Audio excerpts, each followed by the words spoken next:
किसी नगर में सेठ और सेठानी अपने परिवार के साथ रहते थे। सेठ बहुत ही धनवान था।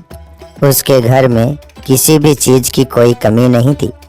उसका करोड़ों का कारोबार था। सेठ के परिवार के लोग बहुत ही सदाचारी थे। परिवार में जितने भी लोग थे वे सभी धार्मिक थे। उसी परिवार में एक लड़की ने जन्म लिया जिसका नाम रखा गया गायत्री। गायत्री बहुत ही बुद्धिमती और संस्कारी लड़की थी। वह भगवान की भक्ति में बहुत ही ज़्यादा विश्वास रखती थी। वह लोगों की सेवा करना अपना पहला कर्तव्य मानती थी। धीरे धीरे समय गुजरता गया और समय के साथ साथ गायत्री जवान हो गई। जब उसकी उम्र विवाह के योग्य हुई तो एक अच्छा सा परिवार देखकर गायत्री का विवाह कर दिया गया। गायत्री का ससुर बहुत ही अमीर आदमी था। गायत्री जब दुल्हन बनकर उस घर में आई तो उसने अपने ससुराल में किसी को भी शिकायत का मौका नहीं दिया, क्योंकि वह अच्छे संस्कारों में पलकर बड़ी हुई थी। इसलिए अपने पति और सास ससुर की खूब सेवा करती थी। अपनी सेवा से उसने पूरे परिवार का दिल जीत लिया था। धीरे धीरे ससुराल में रहते हुए उसे 2 वर्ष बीत गए। एक दिन की बात है, जब सुबह सुबह गायत्री अपने घर के आंगन में झाड़ू लगा रही थी, तभी उसके दरवाजे पर एक सुंदर नौजवान साधु आया और दरवाजे के बाहर खड़े होकर कहने लगा, बाबा को भिक्षा दे दो। उस सुंदर नौजवान साधु की आवाज़ जब गायत्री ने सुनी तो वह फौरन आंगन में आ गई। गायत्री साधु को देखकर कहने लगी, अरे बाबा, तुम्हें इतनी जल्दी क्यों थी? थोड़ा और सब्र कर लेते। सेठ की बहू के इतना कहने पर साधु बोला, देवी, मुझे डर लग रहा था। साधु का जवाब सुनकर गायत्री हंसने लगी। इधर साधु और गायत्री का वार्तालाप चल रहा था। उधर गायत्री का ससुर उन दोनों की बातें बड़े ही गौर से सुन रहा था।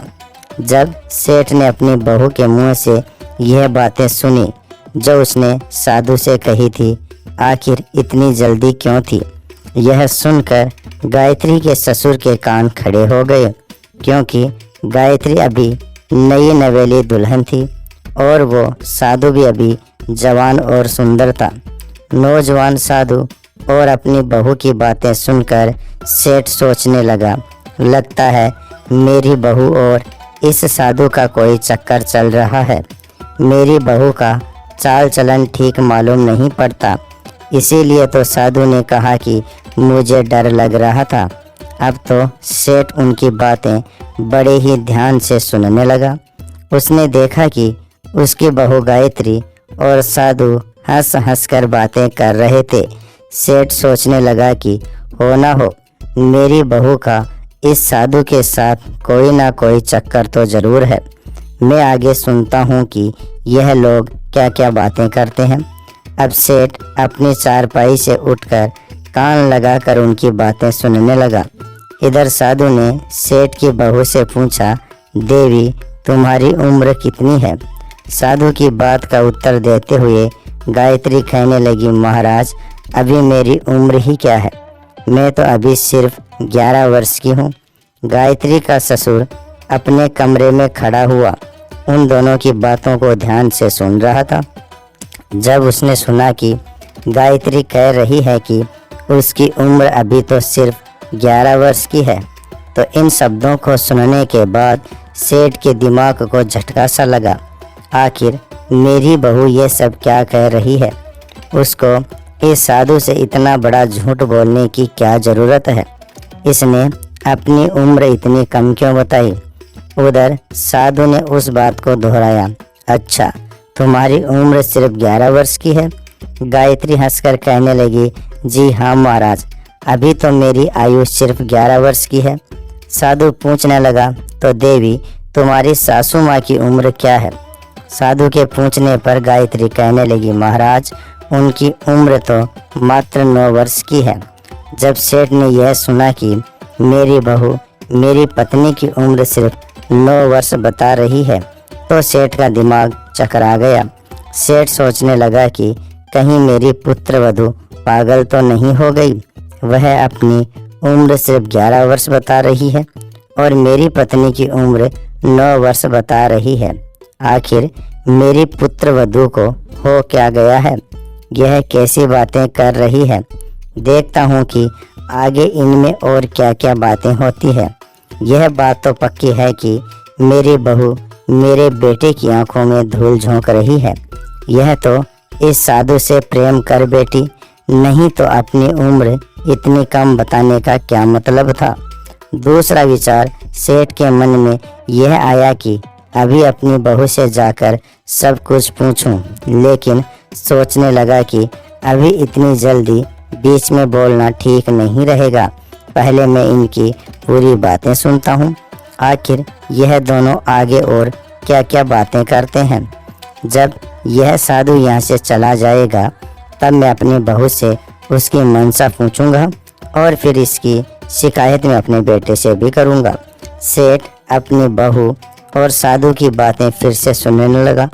इधर साधु ने गायत्री से पूछा, देवी आखिर तुम्हारे पति की उम्र कितनी है? गायत्री ने एक बार फिर बड़ी ही बेबाकी से उत्तर दिया, महाराज मेरे पति की उम्र तो अभी सिर्फ 7 वर्ष है। बहू के ऐसे वचन सुनकर सेठ की व्याकुलता और भी अधिक बढ़ गई। खिड़की के पास खड़ा खड़ा ससुर सोच रहा था कि मेरी बहू तो बिल्कुल ही पागल हो गई है। यह क्या अनाप शनाप बक रही है। यह स्वयं को 11 साल का बता रही है, अपनी सास को 9 साल की और अपने पति को सिर्फ 7 साल का बता रही है। अब तो हद ही हो गई। इस हिसाब से यह मेरी उम्र कितनी बताएगी।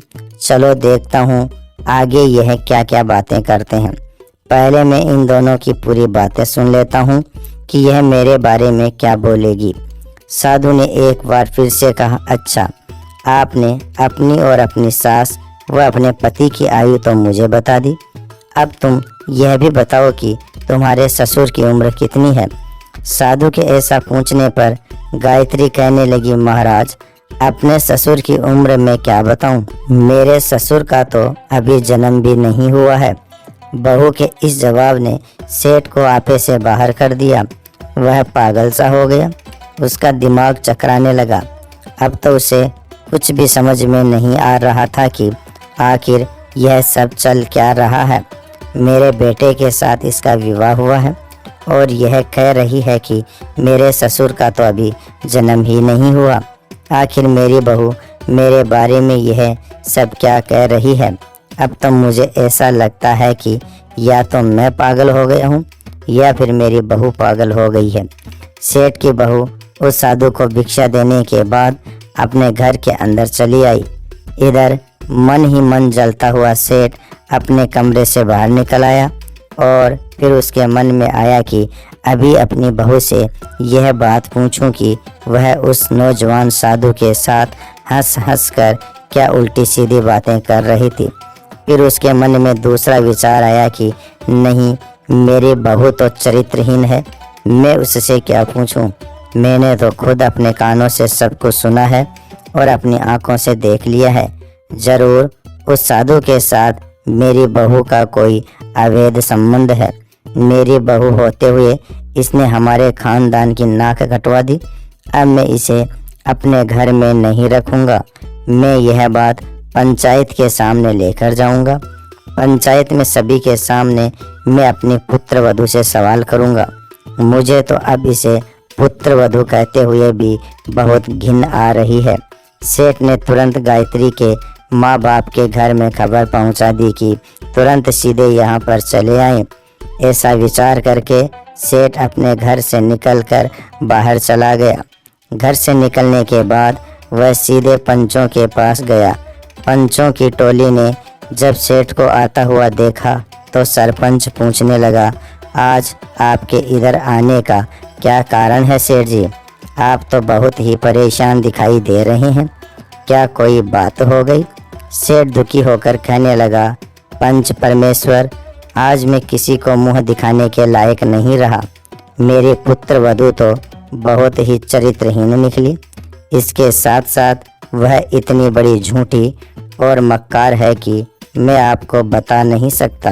पंचों, मैं अपनी बहू से छुटकारा पाना चाहता हूँ। मैं तो जैसे तैसे करके वहाँ से बचकर आया हूँ, नहीं तो आज मैं अपनी बहू की बातें सुन सुनकर पागल हो जाता। पंचों ने पूछा, आखिर ऐसी क्या बात हो गई जो आप पागल हो जाते? सेठ कहने लगा, सरपंच जी, पहले आप सभी लोग मेरे घर पर चलिए, मैं वहीं पर जाकर पंचायत के सामने ही अपनी बात बताऊंगा। तब सेठ के बार बार आग्रह करने पर सभी पंच सेठ के साथ चल दिए। इधर सभी पंच सेठ की चौपाल पर पहुँचे और उधर गायत्री के माता पिता भी आ चुके थे। सेठ ने अपनी चौपाल पर पंचायत बिठा दी। सभी लोग सेठ के दरवाजे पर इकट्ठा हो गए। गायत्री के माता पिता भी वहीं पर बैठे हुए थे। इधर पंचों ने सेठ से कहा, सेठ जी, ऐसी कौन सी बात है जो आपने अपने घर पर पंचों को बुलाया है? आखिर घर में ऐसी कौन सी समस्या आ गई जिसे लेकर पंचायत करनी पड़ी? अब तो सभी पंच तुम्हारे घर पर आ चुके हैं, बताओ आखिर बात क्या है? तब सेठ ने कहा, सरपंच जी, मैं अपनी पुत्र वधू को पंचायत में बुलाना चाहता हूँ। सबसे पहले आप मेरी बहू को बुलवाइए। पंचायत का आदेश मिलते ही तुरंत गायत्री को बुलवाया गया। जब सेठ की बहू आ गई तो पंचों ने फिर से कहा, सेठ जी, अब तो आपकी बहू भी आ गई है, अब तो बताइए कि आखिर ऐसी कौन सी बात है? तुम्हारी बहू ने ऐसा क्या कर दिया जो तुम इतने दुखी हो रही हो? सेठ कहने लगा, सरपंच जी, आज सुबह जब मैं सोकर उठा तो मैंने कुछ ऐसा देखा जिसे देखकर और सुनकर मैं बहुत ही दुखी हो गया। मैंने देखा कि मेरी बहू आंगन में झाड़ू लगा रही थी कि तभी दरवाजे पर एक सुंदर नौजवान साधु आ गया। वह दरवाजे के बाहर खड़ा होकर भिक्षा मांगने लगा। जैसे ही उस साधु की आवाज़ मेरी बहू के कानों में पड़ी तो वह उसी समय भिक्षा लेकर द्वार पर आ गई। इतना कहकर सेठ चुप हो गया। तब सरपंच ने कहा, सेठ जी, इसमें दुखी होने वाली कौन सी बात है? यह तो अच्छी बात है, यह तो हर नारी को करना चाहिए। बस इतनी सी बात के लिए तुमने अपने द्वार पर पंचायत बुला ली। घर के दरवाजे पर आए हुए साधु या भिखारी को भिक्षा देना हर नारी का धर्म है, इसमें इतना परेशान होने वाली क्या बात है? तब सेठ ने कहा, आप सभी लोग जरा सब्र रखिए, मैं आपको पूरी कहानी सुनाता हूँ। मेरी बहू की करतूत सुनकर आप लोग भी पागल हो जाएंगे। मेरी समस्या बहुत बड़ी है, यदि कोई छोटी सी बात होती तो मुझे कोई फ़र्क नहीं पड़ता। मैं पंचायत क्यों बुलाता, आप लोगों को परेशान क्यों करता? दरअसल बात बहुत ही गंभीर है और उसका फैसला सिर्फ पंचायत में ही हो सकता है। सरपंच ने कहा, ठीक है सेठ जी, आपकी बातें सुनकर तो ऐसा लग रहा था जैसे कोई बड़ी बात नहीं है। सेठ बोला, अरे नहीं, जिस बात को लेकर मैं इतना चिंतित हूँ, यदि वह बात आप भी जान लेंगे तो आप भी मेरी परेशानी को समझ जाएंगे। तब सरपंच कहने लगा, सेठ जी, आप इतनी देर से हमें गोल गोल घुमा रहे हैं, साफ साफ क्यों नहीं बताते कि आखिर बात क्या है? तब सेठ ने कहा, देखो, बात यह है कि मेरे दरवाजे पर भिक्षा मांगने के लिए एक नौजवान साधु आया तो मेरी बहू को चुपचाप उसे भिक्षा दे देनी चाहिए थी। उससे बातचीत करने की क्या ज़रूरत थी? और अगर बातचीत भी की तो ऐसी बातचीत की यदि आप लोग भी सुन लेंगे तो आपको भी लगेगा कि मेरी बहू ठीक नहीं है और तब आपको समझ में आएगा कि आखिर मैंने पंचायत क्यों बुलाई है।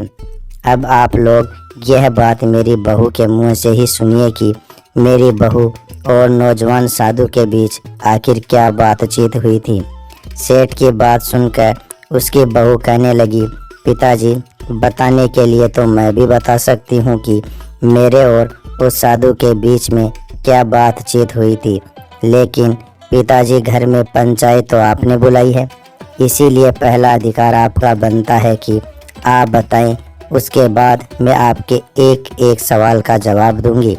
बहू की बात सुनने के बाद पंचों को भी लगा कि वह ठीक कह रही है। तब सरपंच ने सेठ से कहा, अब आप बात को इधर उधर मत घुमाइए, अपनी समस्या हमें बता दीजिए। आपको अपनी बहू से क्या परेशानी है? उसने ऐसा क्या कर दिया जो आपको इतनी बेचैनी हो रही है? क्या उसने कोई ऐसा कदम उठा लिया जो समाज और मर्यादा के विरुद्ध है? यदि उसने ऐसा किया है तो उसे पंचायत की ओर से दंड दिया जाएगा। आप बिल्कुल निश्चिंत रहिए, पहले आप पंचायत को पूरी बात बताइए। तब सेठ बोलने लगा, बात कुछ ऐसी है जिसे बताने में मुझे बहुत ही शर्म आ रही है। आप लोगों को तो मालूम है कि मैं इस गांव का इज्जतदार सेठ हूं, लेकिन मुझे लगता है कि मेरी बहू ने मेरी सारी इज्जत मिट्टी में मिला दी। मेरा सारा मान सम्मान उसने साधु से बात करके धूल में मिला दिया। वे कुछ ऐसी बातें हैं जिन्हें ना तो मैं कह सकता हूँ और ना ही आपको सुनने में अच्छी लगेगी, इसीलिए आप बहू से ही पूछ लीजिए। तब सरपंच ने बहू से कहा, बहू अब तुम ही बता दो, आखिर साधु और तुम्हारे बीच ऐसी क्या बातें हुई थी? गायत्री कहने लगी, ठीक है पिताजी, यदि आपको बताने में शर्म आती है तो मैं ही बता देती हूँ कि मेरे और साधु के बीच में क्या बातचीत हुई थी। लेकिन पिताजी शुरुआत तो आपको ही करनी पड़ेगी। पहली बात आप कहेंगे और फिर मैं उसका उत्तर दूंगी। यदि मैं गलत हुई तो पंचायत मुझे जो भी सज़ा सुनाएगी मुझे मंजूर होगी। तब सेठ कहने लगा, सब लोग ध्यान से सुनो। मेरे दरवाजे पर एक साधु भिक्षा मांगने के लिए आया और फिर सेठ अपनी बहू की तरफ देखते हुए कहने लगा, जब वह साधु आया तो तुमने उससे कहा था, इतनी जल्दी क्यों थी? बताओ, तुमने यह कहा था या नहीं? सारी पंचायत जानना चाहती है कि तुमने ऐसा क्यों कहा था। ससुर के वचन सुनकर बहू कहने लगी, हाँ पिताजी, मैंने यह बात उस साधु से कही थी। सेठ बोला, फिर तुम्हारे पूछने पर उसने क्या उत्तर दिया था?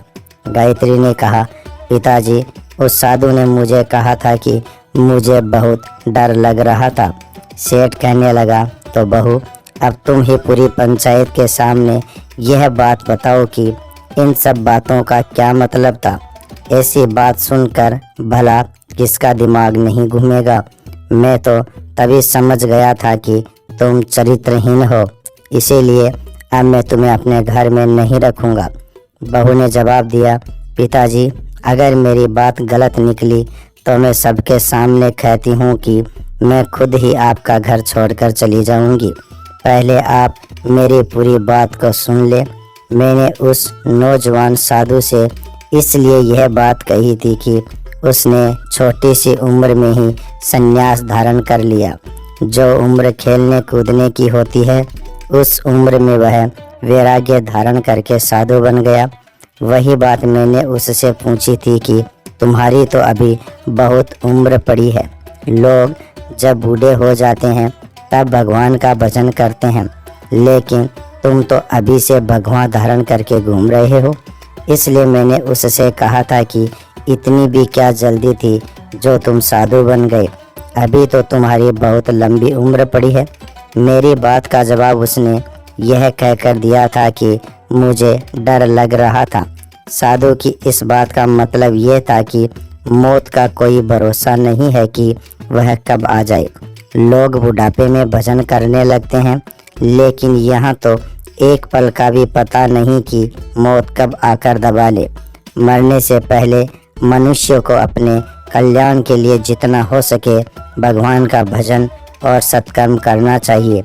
एक छोटे से बच्चे को भी आप सुरक्षित ना समझे, क्योंकि मौत जब आती है तो ना तो वह बूढ़ा, ना जवान और ना ही किसी बालक को देखती है।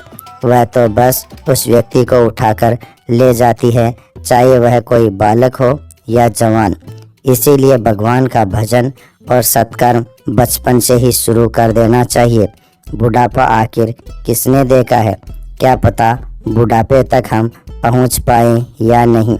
यही बात उस साधु ने कही थी कि मैं मौत से डर गया था, इसीलिए इतनी कम उम्र में संन्यास धारण कर लिया। पता नहीं मेरी जिंदगी का अंत कब हो जाए, ना जाने कब मेरी सांसें थम जाए। मैंने जवानी में ही बहुत सारे लोगों को मरते हुए देखा है। इसी डर की वजह से मैंने जवानी में ही संन्यास धारण कर लिया। तभी तो उस साधु ने मेरे पूछने पर कहा था कि मुझे बहुत डर लग रहा था। अब आप ही बताइए ससुर जी की क्या उस साधु ने कुछ गलत कहा था? बहू की बातें सुनकर सारी पंचायत के लोग बहू की बुद्धि की प्रशंसा करने लगे। अब ससुर को भी समझ में आ गया था कि उसकी बहू की बातों का बहुत ही साफ सुथरा मतलब था और मैं बेकार में ही अपनी बहू पर संदेह कर रहा था। फिर बहू कहने लगी, पिताजी अभी मेरी बातें पूरी नहीं हुई, मैं आगे की बातों का मतलब भी आपको बताती हूँ। उसके बाद साधु ने मुझसे पूछा था कि मेरी उम्र क्या है। तब मैंने उस साधु को कहा था कि अभी तो मेरी उम्र सिर्फ 11 साल की है। मैंने यही कहा था ना पिताजी? सेठ ने तुरंत जवाब दिया, हाँ तुमने यही कहा था। तुमने अपनी आयु उस साधु को 11 वर्ष की क्यों बताई, जबकि तुम्हारी आयु तो 21 वर्ष की हो चुकी है। साधु से तुमने झूठ क्यों बोला? यह झूठ बोलने के पीछे आखिर क्या कारण था? बहू कहने लगी, पिताजी थोड़ा सब्र कीजिए, मैं यह भी आपको बताऊंगी कि मैंने ऐसा क्यों कहा था कि मेरी आयु अभी सिर्फ 11 वर्ष की है। पिताजी वैसे तो मेरी आयु 21 वर्ष की हो चुकी है, लेकिन इस आयु को मैं अपनी आयु नहीं मानती। मैं तो अपनी आयु सिर्फ 11 वर्ष की ही मानती हूँ, क्योंकि आज से 11 साल पहले ही मैंने एक संत को अपना गुरु मानकर ईश्वर की भक्ति शुरू की थी। 11 वर्ष पहले ही मुझे भगवान की भक्ति का ज्ञान हुआ था। उनकी कथा कीर्तन में मेरा मन लगने लगा था। जब से मैं भगवान से जुड़ी हूँ, उन्हें पहचान गई हूँ। जितना समय मेरा भगवान की भक्ति में बीता है, मेरी उतनी ही उम्र सार्थक है। बाकी जीवन तो मेरा व्यर्थ चला गया। संसार में मनुष्य चाहे जितना भी जी ले, लेकिन उतनी ही आयु उसकी सफल मानी जाएगी जितना समय उसने भगवान का भजन और सत्कर्म करने में बिताया है। बाकी की उम्र तो उसने पशुओं की तरह बिता दी। वह तो सिर्फ खाया पिया और सोया है। यह सब काम तो पशु भी करते हैं। इस आयु को मैं व्यर्थ समझती हूँ। मैं पिछले 11 वर्षों से ईश्वर की भक्ति से जुड़ी हूँ, इसीलिए मैंने उस साधु को अपनी आयु सिर्फ 11 वर्ष बताई थी। अब आप ही बताइए मैंने उससे क्या गलत कहा? बहू का जवाब सुनकर सेठ निरुत्तर हो गया। पंचायत के लोग गायत्री का जवाब सुनकर वाह वाह करने लगे। धन्य हो पुत्री, वाकई में तुम बहुत ही समझदार हो। तब सेठ कहने लगा, बहू तुमने अपनी आयु तो 11 वर्ष बताई, यह बात तो मेरी समझ में आ गई, लेकिन तुमने अपनी सास की उम्र 9 वर्ष क्यों बताई और अपने पति की उम्र 7 वर्ष क्यों बताई, जबकि तुम्हारी सास की उम्र अब 55 के ऊपर हो चुकी है? इसका मतलब भी मुझे ज़रूर समझाओ।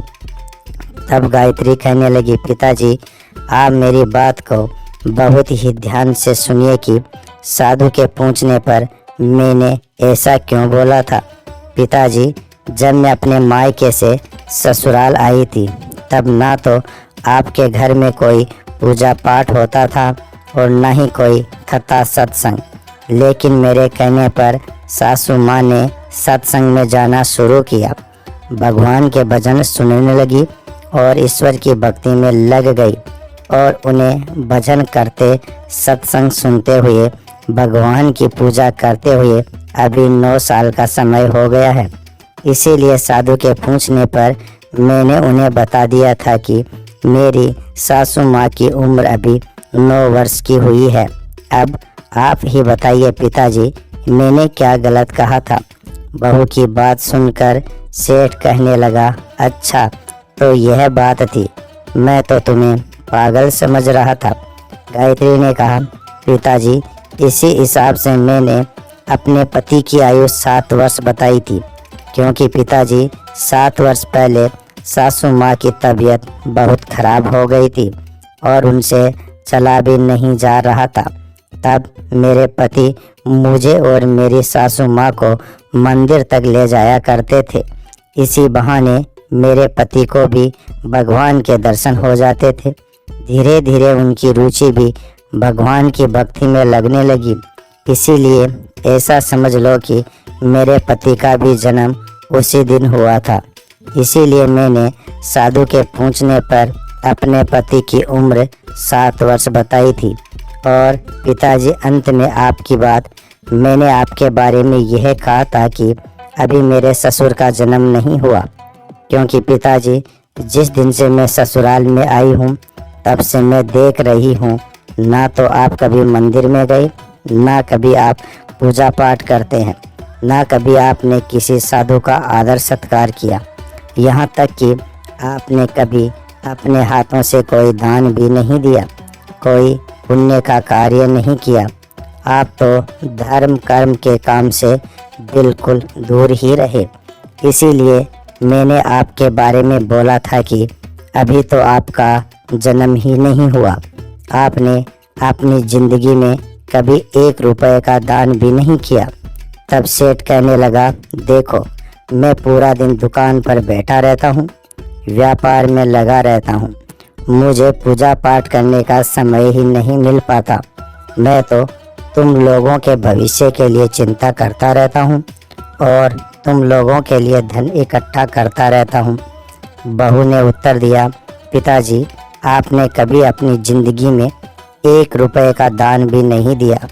जब भी कभी कोई धार्मिक कार्य होता है, कोई भगवान की चर्चा होती है या भगवान की कथा होती है, आप कभी उसमें नहीं गए। यहाँ तक कि कभी घर में बैठकर भी आपने ईश्वर का ध्यान नहीं किया। आपने अपने जीवन में कोई भी तीर्थ यात्रा नहीं की। जब आपने अपने जीवन में कोई धर्म कर्म का कार्य ही नहीं किया, तो मेरी दृष्टि से यही समझिए कि आप अभी तक पैदा नहीं हुए। इसीलिए साधु ने जब आपकी उम्र पूछी तो मैंने उनसे कह दिया कि आप तो अभी पैदा ही नहीं हुए। अपनी पुत्र वधू के मुंह से ऐसी बातें सुनकर सेठ बहुत ही शर्मिंदा हुआ। उसने पूरी पंचायत के सामने अपने दोनों कान पकड़कर अपनी बहू से क्षमा मांगी और अपनी बहू से कहने लगा, बेटी, मैं तुम्हारे बारे में गलत सोच रहा था, मुझे क्षमा कर दो। तुम्हारी बातें सुनकर तो मुझे ऐसा लग रहा है कि मुझे तुम पर गर्व होना चाहिए कि तुम सचमुच बहुत ही बुद्धिमान हो। इसके बाद सभी पंचों से हाथ जोड़कर सेठ ने माफ़ी मांगी और अपनी पुत्र वधू को लेकर घर के अंदर चला गया। घर में जाने के बाद सेठ ने अपनी पुत्र वधू से कहा, बेटी, तुमने सचमुच आज मेरी आंखें खोल दी। वास्तव में आज तक मेरा जन्म नहीं हुआ था, अब मैं जन्म लेना चाहता हूँ। ससुर की इतनी बात सुनते ही बहू कहने लगी, यह तो बहुत अच्छी बात है पिताजी, जब जागो तभी सवेरा। यह भी बहुत बड़ी बात है कि बुढ़ापे में ही सही, कम से कम आप भगवान से तो जुड़े, वरना लोग पूरा जीवन निकाल देते हैं खाने पीने और सोने में, कभी भगवान का भजन नहीं करते। अगले ही दिन सेठ ने अपने मुनीम को अपने पास बुलाया और कहने लगा, मुनीम जी, हमारे गोदाम में जो पिछले साल का बचा हुआ अनाज पड़ा है, वह अनाज अब खराब हो रहा है। उस अनाज को आज तक किसी व्यापारी ने नहीं खरीदा। उस अनाज को मैं गरीब और असहाय लोगों को दान कर दूंगा। अब मैं अपनी बची हुई ज़िंदगी में खूब दान पुण्य का कार्य करूंगा। इस प्रकार सेठ के मुनीम ने पिछले साल का वह अनाज बोरियों में भरवाकर सेठ के दरवाजे पर रखवा दिया। वह अनाज बारिश में भीगने के कारण खराब हो गया था। सेठ ने सोचा कि इस बेकार अनाज को मैं गरीबों में दान कर दूंगा। जैसे खराब अनाज की बोरियां सेठ के दरवाजे पर पहुंची, तो उन बोरियों में से बदबू आ रही थी। बदबू की वजह से सेठ की बहू घर से बाहर निकल कर आई। गायत्री ने घर से बाहर आकर देखा कि खराब गेहूं की बोरियां भरी हुई है। इस पर गायत्री ने अपने ससुर से पूछा, पिताजी, यह अनाज की बोरियां आपने यहाँ पर किस लिए मंगवाई है? तब सेठ ने कहा, तुमने कल जो कहा था कि मैंने अब तक जन्म नहीं लिया, इसीलिए कल से मैं दान पुण्य के कार्य करूँगा और मुनीम से कहकर मैंने अपने गोदाम से यह गेहूं की बोरियां मंगवा ली है। गायत्री अपने ससुर की मनसा समझ चुकी थी कि मेरे ससुर यह सड़ा हुआ खराब अनाज गरीबों को खिलाना चाहते हैं। गायत्री बहुत ही समझदार थी। वह मन ही मन सोचने लगी, मेरे ससुर जी सुधरे तो हैं लेकिन पूरी तरह से नहीं। अब तो मुझे ही कुछ ऐसा करना चाहिए कि उन्हें अपनी गलती का ज्ञान हो जाए। काफ़ी सोच विचार करने के बाद गायत्री ने उस सड़े हुए गेहूं में से कुछ गेहूं निकाला और उसका आटा बना लिया। शाम को जब गायत्री का ससुर भोजन करने के लिए आया तो गायत्री ने उस आटे की बनी हुई रोटियां बनाकर अपने ससुर के सामने परोस दी। जैसे ही सेठ ने पहला निवाला खाया तो सड़े हुए अनाज की रोटी खाकर वह एकदम से उल्टी करने लगा। रोटियों से दुर्गंध आ रही थी। सेठ गुस्से में आकर चिल्लाने लगा, बहू, आज तुमने ये कैसी रोटियां बनाई है? आज रोटियों में से दुर्गंध क्यों आ रही है? मेरा सारा मुंह खराब हो गया है। गायत्री ने वहीं रसोई में से पूछा, क्या बात है पिताजी? तो सेठ कहने लगा, बहू, यह तुमने आज कैसी रोटियां बनाई है? इस रोटी को खाते ही मुझे उल्टी आने लगी। आज तुमने कैसा भोजन बनाया है? ससुर की बात सुनकर गायत्री रसोई से बाहर आई और कहने लगी, पिताजी, मैंने तो ठीक वैसी ही रोटियां बनाई है जैसी मैं रोज बनाती हूँ। सेठ ने कहा, नहीं नहीं बहू, जैसी रोटियां तुम रोज बनाती हो आज वैसी रोटियां नहीं है। आज तो इस भोजन में से बहुत दुर्गंध आ रही है। कहीं कोई जीव जंतु या कीड़ा मकोड़ा तो इस भोजन में नहीं गिर गए? गायत्री कहने लगी, नहीं पिताजी, मैंने तो अभी अभी अनाज पीसकर इसकी रोटियां बनाई है। सेठ बोला, तुमने कौन से गेहूं की रोटियां बनाई है? गायत्री ने कहा, पिताजी, वही गेहूं जो आप गोदाम से लेकर आए हैं, जो घर के बाहर रखा हुआ है। उन्हीं बोरियों में से मैंने कुछ गेहूं निकाला और उसका आटा बना लिया। सेठ को जैसे ही पता चला कि सड़े हुए गेहूं से रोटियां बनी हैं तो वह अपनी बहू पर चिल्लाने लगा, बहू, तुमने उस सड़े हुए अनाज की रोटियां क्यों बनाई? वो अनाज तो मैंने गरीबों में दान करने के लिए रखा है। अपने खाने के लिए तो मैंने साफ सुथरा अनाज अलग से रखा हुआ था। अपने ससुर की बात सुनकर बहू कहने लगी, पिताजी, मुझे मालूम था कि वह अनाज सड़ा हुआ है, इसीलिए तो मैंने सोचा कि मैं अभी से ऐसा सड़ा हुआ खाना खाने की आपकी आदत बना दूं। ससुर ने पूछा, बहू, कैसी बात करती हो, कैसी आदत? गायत्री ने कहा, पिताजी, मैंने सुना है और हमारे शास्त्रों में भी लिखा है कि जैसा हम इस जन्म में किसी को दान देते हैं ठीक वैसा ही अगले जन्म में हमें भी मिलता है। इसीलिए पिताजी, मैंने सोचा कि इस जन्म में यदि हम गरीब लोगों को सड़ा गला अनाज दान में देंगे तो अगले जन्म में हमें भी सड़ा गला अनाज ही खाने को मिलेगा। इसीलिए मैंने उस सड़े हुए अनाज की रोटियां बनाई। यदि हम अभी से ऐसी ही रोटियां खाना सीख जाएंगे तो ऐसी रोटियां खाने की हमारी आदत बन जाएगी, क्योंकि अगले जन्म में हमें भी ऐसा ही अनाज मिलेगा। परमात्मा हमें हमेशा वही लौटाता है जो हमने दिया है। ससुर कहने लगा, बहू, आज मुझे तुम्हारी बातों का मतलब ठीक से समझ में आ गया है। मैं आज ही इन सड़ी हुई अनाज की बोरियों को नगर के बाहर कूड़ेदान में फेंक दूंगा और हमारे गोदाम में जो अच्छा अनाज पड़ा है वही मैं दान करूंगा।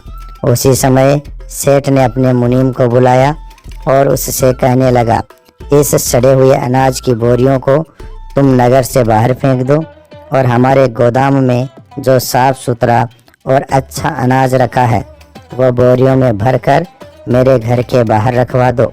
मैं उसे गरीबों में दान करूँगा। मुनीम कहने लगा, सेठ जी आपको क्या हो गया है? सेठ ने कहा, मेरी बहू ने मेरी आंखें खोल दी है। जैसा दान हम इस जन्म में करते हैं अगले जन्म में हमें उसी का फल मिलता है। अगले दिन सेठ के दरवाजे पर साफ सुथरे अनाज की बोरियां रख दी गई। सेठ ने वो अनाज सभी गरीब और ज़रूरतमंद लोगों में दान कर दिया। अब तो नगर के सभी गरीब और बेसहारा लोग सेठ की वाह वाह करने लगे और उसे दिल से आशीर्वाद देने लगे। यह देखकर गायत्री ने अपनी सास से कहा, माँ जी आप पड़ोस की औरतों को बुला कर लाइए।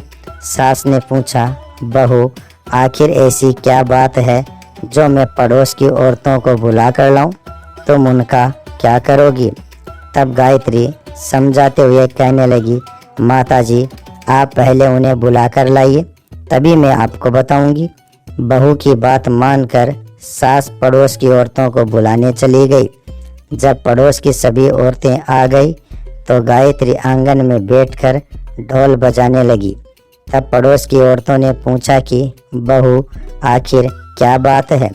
बहू कहने लगी, आप सभी को मिलकर बधाइयाँ गानी है क्योंकि आज मेरे ससुर का जन्म हुआ है।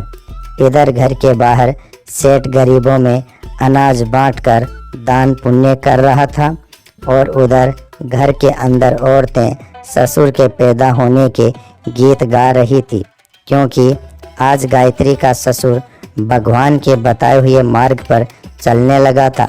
मनुष्य का जन्म तभी सफल माना जाता है जब वह परमात्मा के बताए हुए मार्ग पर चलता है। धर्म के बिना मनुष्य पशु के समान होता है। दोस्तों वीडियो पसंद आया हो तो लाइक और शेयर ज़रूर कर देना।